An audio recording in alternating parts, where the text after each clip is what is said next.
En 1984, d'une part, des scientifiques commençaient à s'intéresser à la popularisation des sciences, et c'est un mouvement nouveau à Rennes, et d'autre part, des élus, notamment Edmond Hervé, Pierre Yvertin, Martial Gabillard et Marcel Rougemont, commencent à s'intéresser à mettre la science en culture.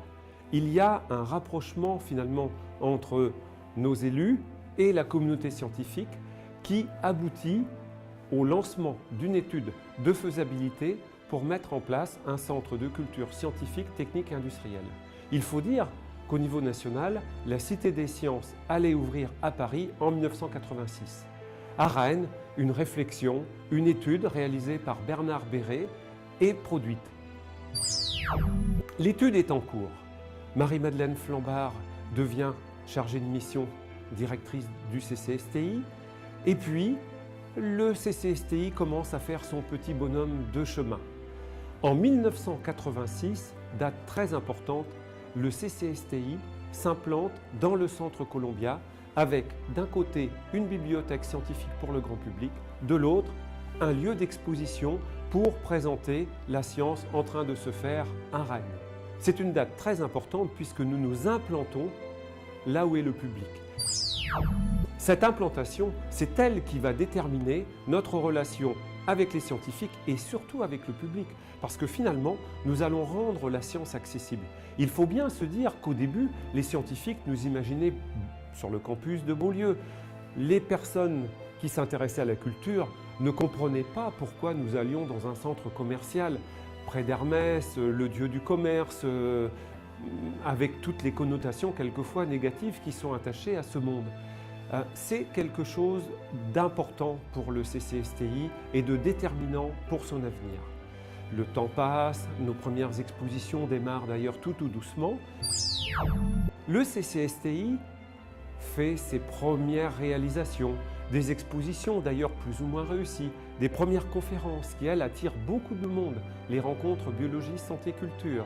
Et puis, en 1989, le CCSTI devient régional grâce à Claude Champeau qui nous permet de transformer notre revue Réseau en Sciences Ouest en devenant une revue régionale de diffusion de la culture scientifique, technique et industrielle en Bretagne. Durant toute cette période, j'ai eu la chance d'être accompagné par Paul Tréhin, qui était finalement mon professeur de l'Université de Rennes, qui m'avait suivi durant mon master où j'étais jeune chercheur à l'université à la station biologique de Paimpont.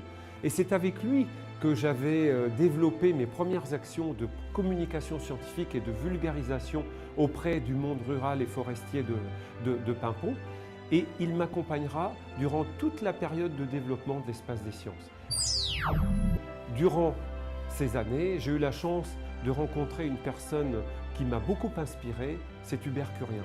Hubert Curien, c'est le père de la fusée Ariane, ça a été le ministre de la Recherche et c'est l'une des personnalités françaises qui a le plus fait pour rendre la science accessible au grand public. Il est à l'origine de la Fête de la Science, il a été le directeur général de la recherche scientifique et de la technologie. Il a toujours essayé de marier la science avec l'économie et avec la culture. Et j'ai retenu de lui beaucoup parce que finalement, la science ne vaut que si elle est partagée. Rapidement, nous sommes devenus l'un des lieux les plus fréquentés à Rennes. Il fallait cependant progresser. C'est ainsi qu'est née l'idée du nouvel équipement culturel. Un projet qui rapprochait la bibliothèque de Rennes, le musée de Bretagne et l'espace des sciences. Ce projet est devenu les Champs Libres. On commence la réflexion en 1994 et l'ouverture du lieu, très attendu, est en mars 2006. Ce nouvel espace des sciences, maintenant dans les Champs Libres, est aujourd'hui devenu l'un des lieux les plus reconnus au niveau national, à tel point que nous sommes le deuxième lieu fréquenté, après le Palais de la Découverte et la Cité des Sciences, et le deuxième en France, le premier en région, avec plus de 200 000 visiteurs chaque année qui viennent découvrir notre planétarium, nos expositions, nos animations, nos conférences. Et puis, tout ce travail de création que l'on mène ici à l'Espace des Sciences aussi irrigue le territoire grâce au Festival des Sciences, grâce aux animations délocalisées. Et demain, avec une très belle antenne de l'espace des sciences qui ouvrira ses portes à Morlaix dans les années 2020.